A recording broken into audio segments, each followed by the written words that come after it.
You are now tapped in with Dragon Canoe. We are steadily rowing and we are constantly flowing. Episode number 47 is only one way to heaven. Let's get it, man. Let me know what you think. Leave a note in the comments.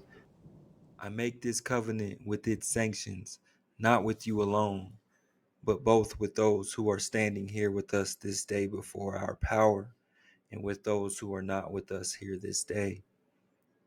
Well, you know that we dealt in the land of Egypt, and that we passed through the midst of various other nations, and you have seen the detestable things and the fetishes of wood and stone, silver and gold that they keep.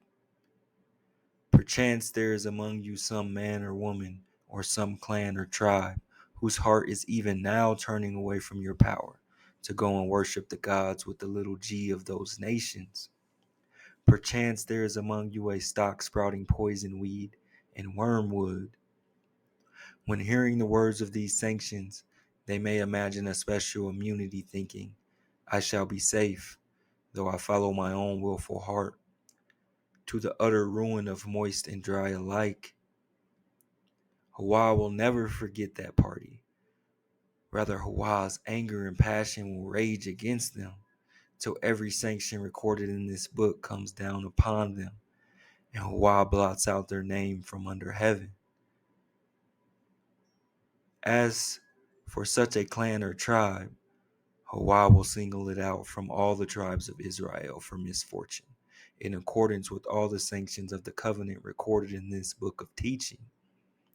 And later generations will ask, the children who succeed you, and foreigners who come from distant lands, and see the plagues and diseases that Hawa has inflicted upon that land, all its soil devastated by sulfur and salt, beyond sowing and producing, no grass growing in it, just like the upheaval of Sodom and Gomorrah, Admah and Zeboim, which Hawa overthrew in fierce anger. All nations will ask, why did Hawa do thus to this land? Wherefore that awful wrath? They will be told, because they forsook the covenant that their power, the most highest of hosts, of their ancestors, made with them upon freeing them from the land of Egypt. They turned to the service of other gods with the little g and worshipped them, whom they had not experienced, and whom their power had not allowed it to them. So Hawa was incensed at that land, and brought upon it all the curses recorded in this book. Hawa uprooted them from their soil in anger, fury, and great wrath, and cast them into another land, as is still the case. Concealed acts concern our power, but with overt acts it is for us and our children ever to apply all the provisions of this teaching. The defeat of the Naimans made Temujin ruler of the peoples of Central Asia. A grand assembly was summoned to meet and celebrate this event at the source of the Onan River in the spring of the year of the tiger. The white standard symbolizing the protective spirit of the nation, tribe, or army, its 9 points representing the Mongol tribes, was raised, and Temujin was enthroned as emperor, receiving the title Genghis Khan. The etymology and meaning of the word Chinggis or Genghis are still a subject of controversy. The word has been variously interpreted as firm, strong, righteous, loyal, hard, or cruel. In general, such attributions seek to stress the quality of a firm and strong Khan, rather than exhibiting any desire to vie with the title of Gur Khan, or universal ruler, which had been bestowed on Jamuka. An alternative and probably sounder derivation advanced quite independently from the Turkic Tengiz Sea or Ocean. This interpretation is supported by the Mongolian equivalent Dalayan Khan on the seal of the Great Khan, or the Turkic formal preamble Tailai Nung Han in Guyak Khan's letter to Pope Innocent IV, meaning ruler of the seas or ruler of the world. We're talking Khan, to officiate, to put on regalia, chief, ruler, Kohan, ruler, universal ruler. The imperial seal of the Mongols, bearing inscriptions in Mongolian script or other scripts, were used in the Mongol Empire. According to Plano Carpini, keep that name in your mind, Plano Carpini, it's got the drop. The Russian handicraftsman Kozma made a seal for Genghis Khan. This seal might have been a seal used to stamp the letter to Pope Innocent IV. So they say. We're talking the seal of Mongol Khan. Mongol Khan. The title of Khan. The title Oceanic ruler is very old. In Uyghur legend, Genghis Khan is the name of the youngest son of the Uyghur, Oghuz Khan. Although in Rashid ad-Din's day the Mongols had forgotten the original tradition, and the title was simply equated with the Mongolian word chin, firm or strong. Rashid uses the wider interpretation of the title when he compares it with the Persian Sha'an Shah. Again, keep the Persian Sha'an Shah or Padshah-i Jahan, meaning universal ruler. And it must be a rendering of Dalai Khan. The Genghis imperial family retained this tradition into the 17th century, when a son of Dayan Khan bore the title Erdonai Dalai Khan. We're talking the title of Khan. The modern Japanese historian Tamura offers for discussion 3 dates for the beginning of the written record of Genghis Khan's decrees, since the Uyghur script was only adopted by the Mongols after the defeat of the Naimids. So, the Uyghur script was adopted by the Mongols after the defeat of the Naimids, the so-called Nestorian Naimids. So the Mongols didn't have a written language until they defeated the Naimids. Let that sink in. From that day, all decrees, orders, and directives for the administration of the empire were set down in writing and collected in a book, which has become famous as the Great Yasa, the Great Yasa or Yasa. This collection of laws was constantly expanded, but the basic principles on which the empire was established and governed were laid down at the Kurultai of 1206, they say. So the Uyghur script, again adopted from the Naimids, was to be the instrument which ensured that these laws were accurately transmitted without suffering any alterations, they say. From then on, the orders, instructions, and commands of Genghis Khan were written on scrolls and bound in volumes. So again, Genghis Khan wanted to be the voice. He wanted to be the Khan. The Great Book of the Yasas in Chinese sources as the Great Yasa, Da Shasa. The scrolls were preserved in secret archives and were known only to the senior family members of the ruling house. Okay, so not common knowledge, obviously. Meaning, Makrizi is thus mistaken when citing the evidence of a source who claimed to have seen a copy of the Yasa in the library of a madrasa in Baghdad, they say. We're talking Chinese and Khitan scripts, the original character scripts. Chinese, Khitan, Jerkit, and Shia. We get the alphabetic scripts from the Uyghur and Mongolian. The Mongols only adopted the Uyghur script after the defeat of the Naimids, the so-called Nestorians. We're connecting the dots here. Though the Gurkhans were Mongol Buddhists, many of their leading subjects were Nestorians, according to a report by William of Rubruck, Willem van Roosebrooke, stating that the daughter of the last Khan and wife of King Kuklug, the arch enemy of Genghis Khan, Kuklug of the Naiman, a Central Asian people, was a Christian. And if we're talking Christian, meaning they believed in the Bible. But the Naimans were so-called Nestorians, meaning they didn't believe Christ to be the Son of the Most High, only an inspired man, they say. Kuklug, whose father's name was Taiyang Khan, or Great King John in Chinese, was defeated by the great Mongol ruler Genghis Khan. Reported to Rome information about a Muslim defeat by a certain King David.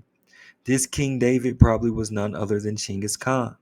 Because of rumors, lack of reliable information, or wishful thinking on the part of European Christians, he became involved and interwoven into the legend of Prester John. So again, remember, we're talking titles here. Genghis Khan, King David, Khan, Khan. We're talking Taiyang Khan. These are titles. Again, Genghis Khan defeated the Wang Khan. We're just connecting the dots here. The Naimans adopted Buddhism from the Uyghurs, they say, but Nestorian Christianity also made some inroads. Again, Plano Carpini stated in 1245 that the Naimans were heathens, so they say. Again, William of Rubruck, who traveled through the same area 8 years later, writes, however, that they were Nestorians. Certainly Kuklug, son of the Naiman Taiyang Khan, or Great King John, was originally a Nestorian, being converted to Buddhism only after he fled to Karkatai. The Naiman rulers had a reputation as great magicians, of associating with and having influence over demons, they say. So you connect the Nestorians, the so-called Nestorian Naimans, allegedly being associated with magic and influence over demons. Again, we're talking titler, rulers, Khan. You know what I mean? Powers as a weather sorcerer on the battlefield of Khoisan. So, according to this history, the Naimans were the bad guys, if you're rocking with the Mongols and Genghis Khan. But again, we're just connecting the dots. Who are the Naimans? Are there any Nestorians left? The Christian church in Persia adopted it, they say, largely to obtain the protection of its rulers by assuring them that its religion was not that of their enemies, the Romans. Again, we're connecting the dots here. The Persians, the Romans, so-called Nestorianism, and the fact that the Naimans were considered to be heathens. Yet on the other hand, they did not believe Christ to be the Son of the Most High God. Again, we're talking Old Testament here, before Christ. So-called Naimans, so-called Nestorians. They're not necessarily rocking with the New Testament. In the magical world inhabited by the Mongols, the shaman was no less respected nor less influential than the tribal leader. Among the forest people, such as the Orates and the Merkits, the shaman was the ruler and bore the title Beki. We're talking ruler, Kohan, title, new title as the shaman or priest of Beki. The Naiman rulers had the reputation of associating with spirits and demons, they say. Even Genghis Khan held converse with heaven and fell into trances, they say. Again, let me know what you think. Leave a note in the comments. Same image from this book with the so-called shaman devil mask, resembling so-called American Indian,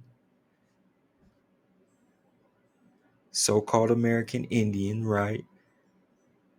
So-called shaman devil mask. Do you see the resemblance?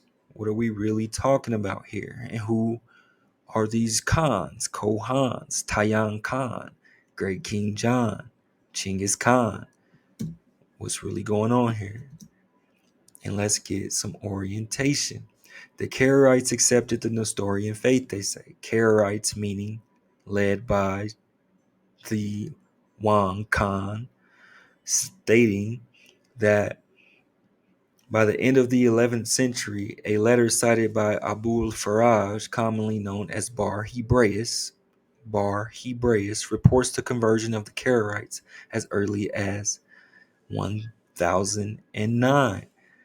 This may be an interpolation, they say, Togrul's grandfather and father bore the Christian names Marcus and Kyriakis.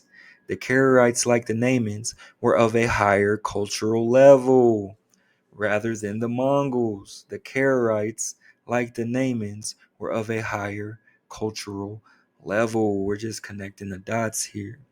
We're talking so-called Nestorian, Mongol, Naiman Khans, man. A higher cultural level. They had a royal family. Again, we're talking Nestorians, the arch enemies of Genghis Khan, had a royal family of a higher cultural level. Genghis appointed an arch shaman who was devoted to him, Usan of the Bahrain. When he was appointed a Beki, he shall be clothed in a white robe. Thus did Genghis Khan enforce the primacy of imperial power over that of the priests. So Genghis Khan wanted to play the role of the Most High. Genghis Khan wanted to be that dude, man. So he adopted what he knew and learned from the Wang Khan and applied it to himself. The fame and reputation of Genghis Khan spread throughout Central Asia. The Idikut, the title is Turkic and means sacred majesty. Again, we're talking titles. Titler, Idikut, sacred majesty, who paid tribute to Karakatai. Take a second, think about that. Paid tribute to Karakatai. And this man is called the sacred majesty. He's paying tribute to Wang Khan and the Karakatai. In spring, in the year of the snake, he dispatched a mission to Genghis Khan, offering the latter suzerainty over the Uyghurs.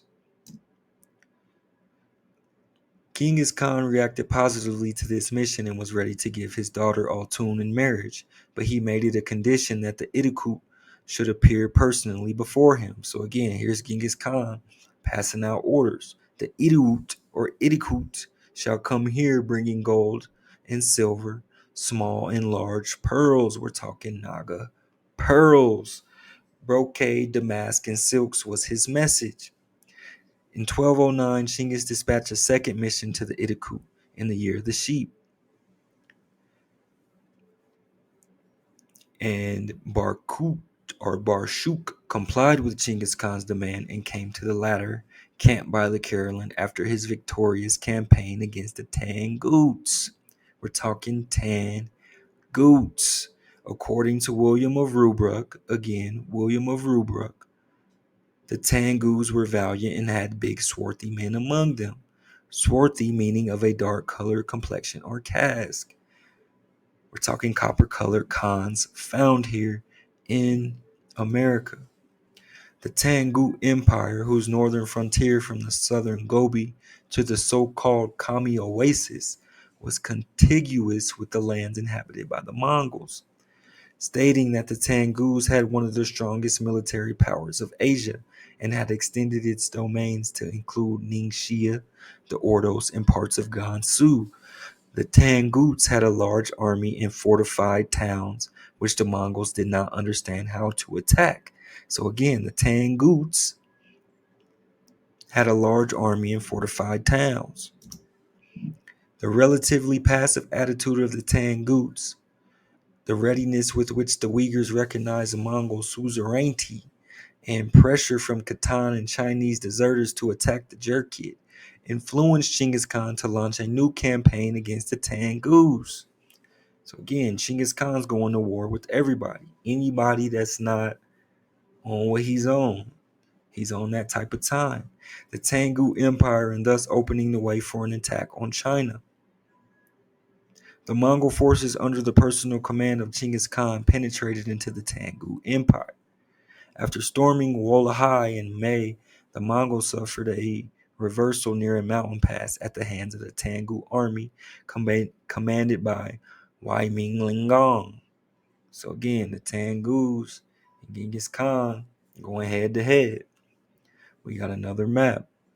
And what we would know to be America today, so-called Africa here, to the east, in this orientation is what we would know to be America. We're talking Tangut. Tangut. Come on, man. I can't make this up. The swarthy Tangus in what we would know to be America today. We're just connecting the dots here. The Tangus did not, however, exploit this victory, and the two armies remained in their position for 2 months. Eventually, the Mongols coaxed the enemy out of their fortified camp, taking the Tangus and taking prisoner the Tangu commander, Wang Ming. The way stood open towards the Tangu capital, and its siege began.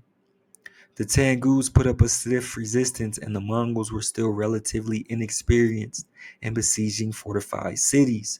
So the Tangus, they put up a stiff resistance, but they couldn't withstand the Mongol hordes. In October, Genghis ordered the construction of a large dam which directed the floodwaters into the town.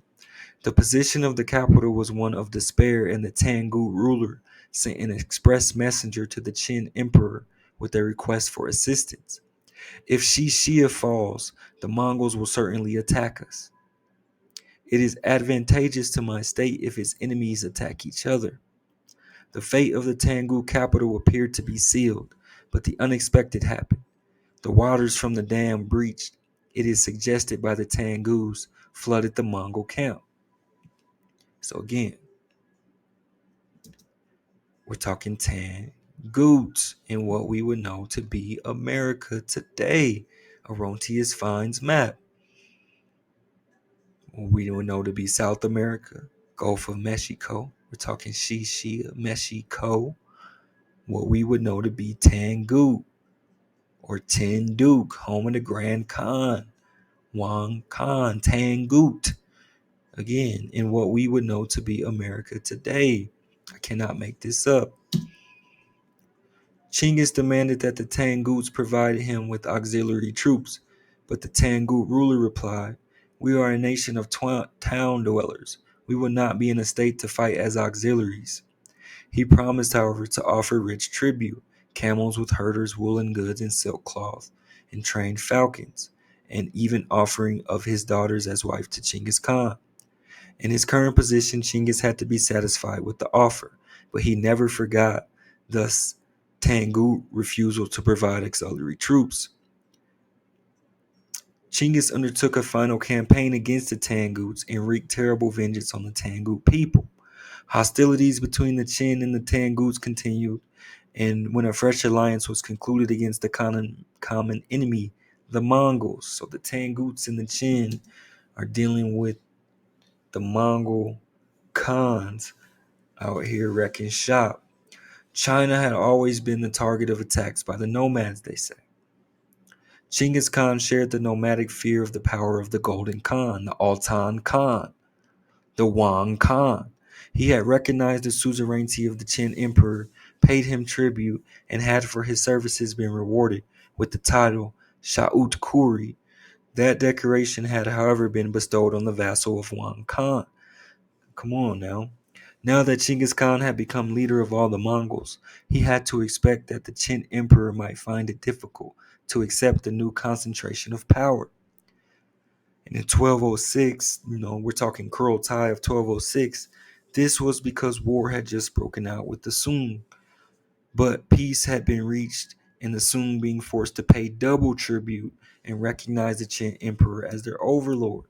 So it's going down in Prophet's town. The Liaodong delegation decided to bring the emperor to justice. Genghis Khan did not dare put his decision into action. He was not prepared to be drawn into a hasty attack against the Qin until the Tangut Empire had been conquered and his rear protected from enemy attacks. The victory over the Tanguts, the readiness of the Idikut to accept Genghis' suzerainty, also the friendship of the ruler of the Ongut created the prerequisites for the Qin campaign, and Genghis began to make his preparations for war. Again, we're just talking war and more war. Again, Genghis Khan knew one language: war. He had his informants and agents such as Ila Ahai, and he was also the recipient of intelligence from Muslim merchants such as Jafar.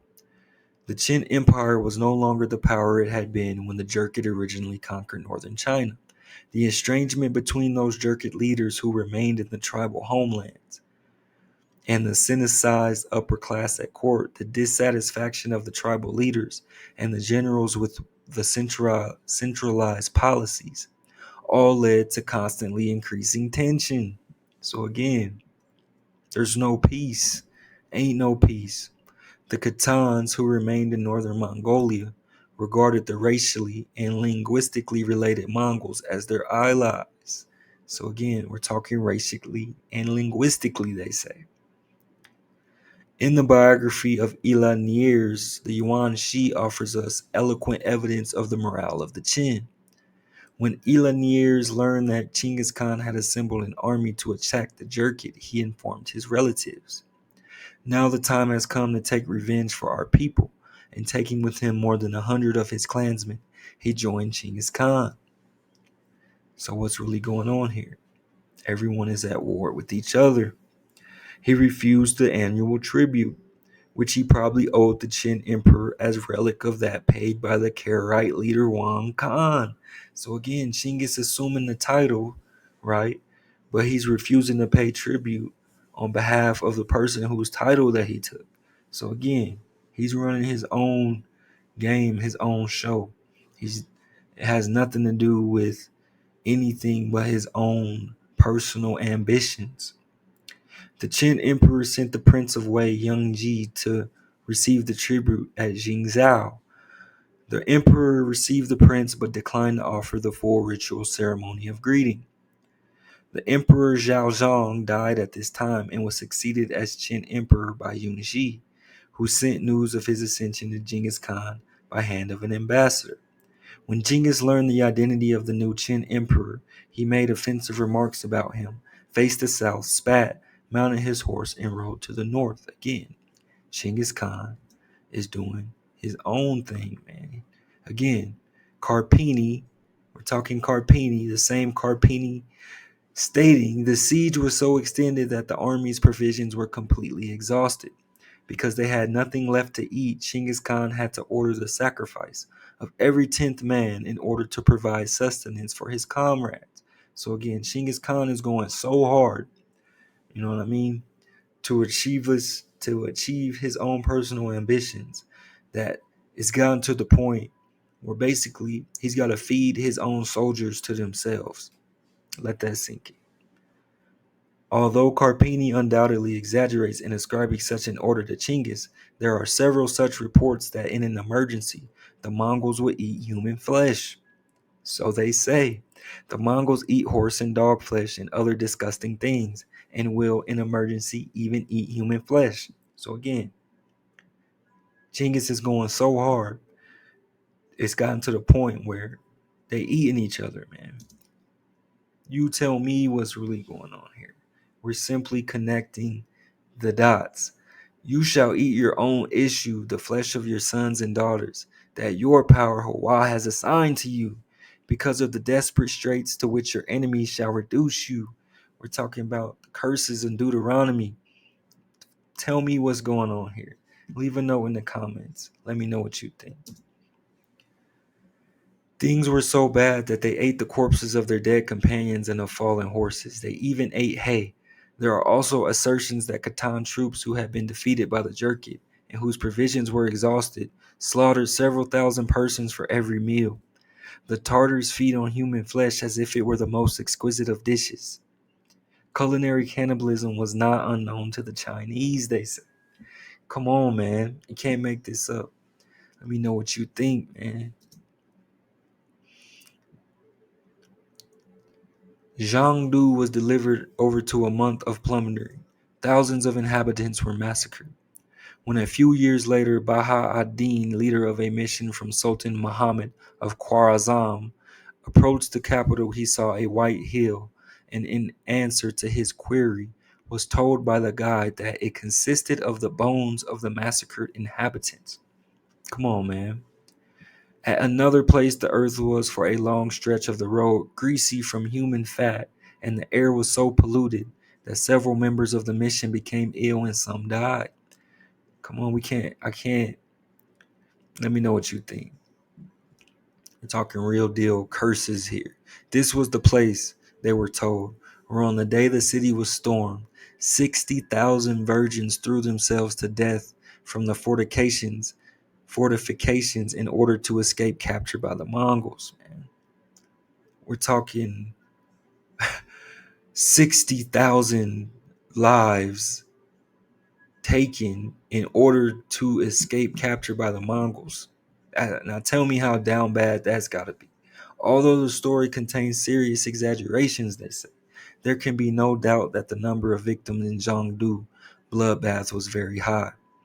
The campaign against the Jurkit was begun by the nomads as one of plunder and revenge. Now influenced by his Khitan and Chinese advisors, Genghis Khan changed his war aims and demanded that the Qin emperor cede to his demands. Genghis Khan then returned to Mongolia. Genghis had good grounds for concern about the situation at home. He had learned that Kodu, the brother of his arch-enemy Toabeki of the Merkits, had gathered a following around him and was preparing to attack. Subadai and Tokashar were ordered to destroy the Merkits to the last man, and the Merkits were defeated and massacred. Again, we're talking curses here. Ordered to destroy the Merkits to the last man. The Merkits were defeated and massacred. Only one of Genghis Khan's enemies was still alive, Kuklug, son of Great King John, or Taiyang Khan of the Naimans. After the defeat on the Irtysh River, he had succeeded in fleeing from Genghis Khan's implacable revenge and taking refuge with the Gurkhan. Kuklug married one of the daughters of the Gurkhan, and under her influence, he abjured his Christian faith and became a Buddhist convert. So again, talking other gods here. As his influence increased at the Karakatan court, so Kuklug's ambition grew, and he extracted from the elderly Gurkhan permission to gather his fellow Nayman tribesmen, who were gathered through and scattered throughout Mongolia. Kuklug's ambitions plans received support from Sultan Muhammad of Khwarazm.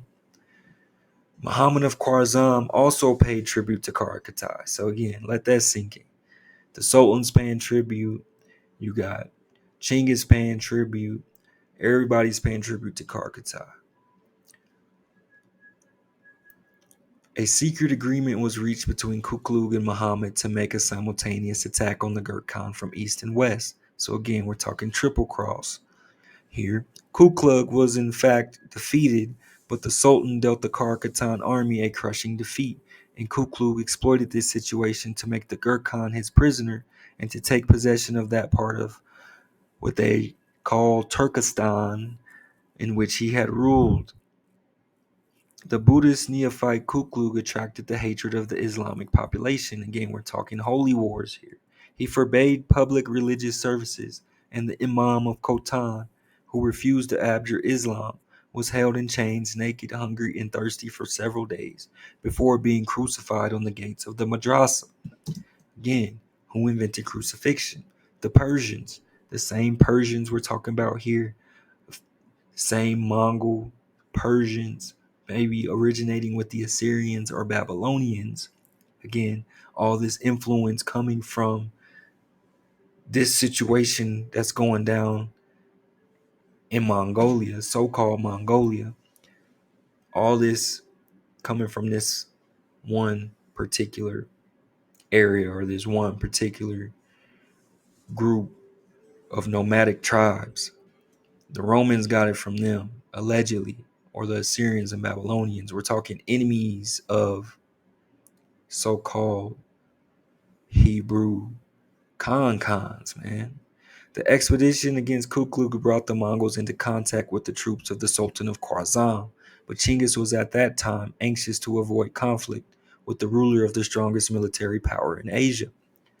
The Sultan Muhammad, stressing that he had not come with hostile intentions and that he was prepared to hand over to the Sultan the plunder which the army had taken, Joshi added that his father had instructed him to engage in no hostile activities against the Sultan's troops and to make no proclamations which might offend the Sultan. The Sultan harbored less peaceful intentions toward Genghis Khan. When the Sultan heard of these victories, he sent ambassadors to Genghis Khan to discover what was really going on. The Sultan regarded that, or Genghis requested the envoys to inform the Sultan that he regarded the Sultan as the ruler of the West, just as Genghis was ruler of the East. The Sultan, however, regarded Genghis Khan as a rival. It was the Sultan's intention to conquer the Qin Empire. Even if Genghis Khan has instructed you not to wage war against me, Allah the All-Powerful has ordered me to fight you and has promised me good fortune in the struggle. So the Sultan's not really rocking with Genghis Khan like that. He sees him as an enemy. There is for me no difference between yourself, the Gur Khan, and Ku Klux Khan. You are all idolaters. Let there then be war. Again, we're talking holy war. There is for me no difference between yourself, the Gur Khan, and Ku Klux Khan. You are all idolaters, says the Sultan, Muhammad of Khwarazm. Unlike the Sultan, however, the major merchants of Inner Asia were interested in trading. Zhangdu was received 3 Bokharan merchants provisioned a caravan and sailed out for Genghis Khan's main camp. At the same time, 3 envoys were sent with a message for the Sultan, in which Genghis Khan informed him of the contract of North China, or capitulation of North China, and offered the commencement of trading relations on which the welfare of the world depends. I am master of the lands of the rising sun, while you rule those of the setting sun. Let us conclude a firm treaty of friendship and peace. Merchants and their caravans should come and go in both directions, and ordinary goods from my land to yours, just as they do from your land to mine. So Genghis Khan didn't want no smoke. He was trying to make a cut a deal with the Sultan. Genghis Khan had one last task to complete. Not only had the Tanguzi earlier refused him troops, they had also taken advantage of his absence to rebel. The overthrow of the Tangus would also assist in bringing to a successful conclusion the struggle with the Jurchen. Genghis Khan placed himself at the head of the army which attacked the Tangu Empire. The Tangus offered stiff resistance, but were defeated in a decisive battle, and the Mongol forces approached the Tangu capital, Ningxia.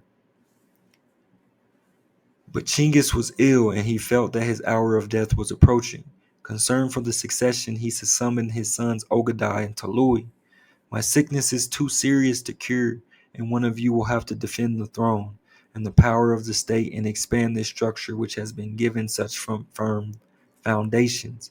Because if all my sons should wish to be Khan and ruler, refusing to serve each other, will it not be as in the fable of the single-headed and the many-headed snakes?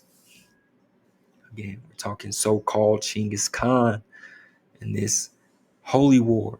Him and his sons, Batu Khan, apparently stabbed Prince Michael of Chernigoff to death for his refusal to do obeisance to Genghis Khan's shrine. In the pagan ritual, they say, note that Genghis Khan is depicted as a black man. Let that sink in for a second. Let me know what you think. Leave a note in the comments.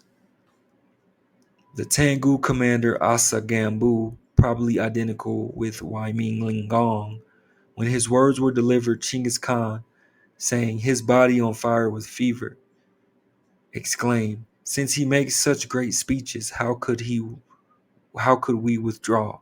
Even if it kills me, I shall go and take him at his word. May eternal heaven be my witness." Asagambu was defeated.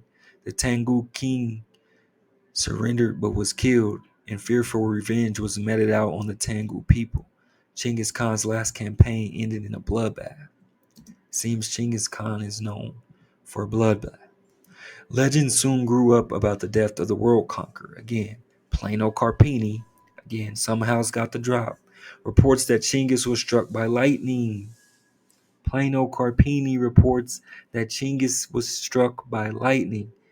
And Juzjani relates that the king of the Tangus prophesied that if the blood ran white as milk from his wounds, Genghis would die 3 days later.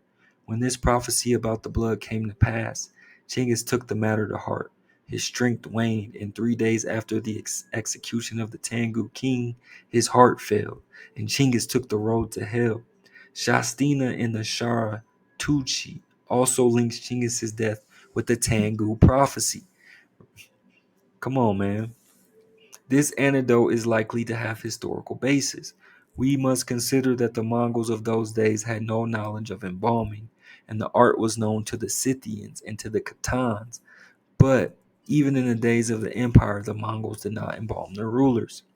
Thus, given the heat of August and the obviously slow progress of the funeral cortege, one is inclined to accept the view expressed by Schmidt in the history of the Eastern Mongols that the world conqueror's body, Genghis Khan, was not brought back to his homeland, and that only relics are entombed in Mongolia. Come on, man, let that sink in. Basically, they're saying Genghis Khan's body, he ain't even in the Mongolia. They don't know where he's at because there's no way that they knew how to embalm or mummify this dude or to preserve his body long enough to get back home. They're saying he ain't even there.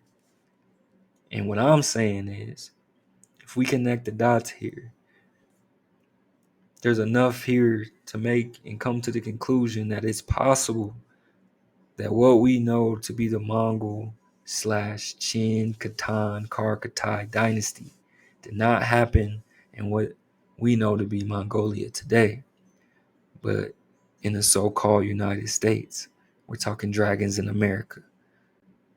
You know how we do. One time for the Hebrews, man. We out of here with this one. Let me know what you think. Leave a note in the comments. Hello. Wow.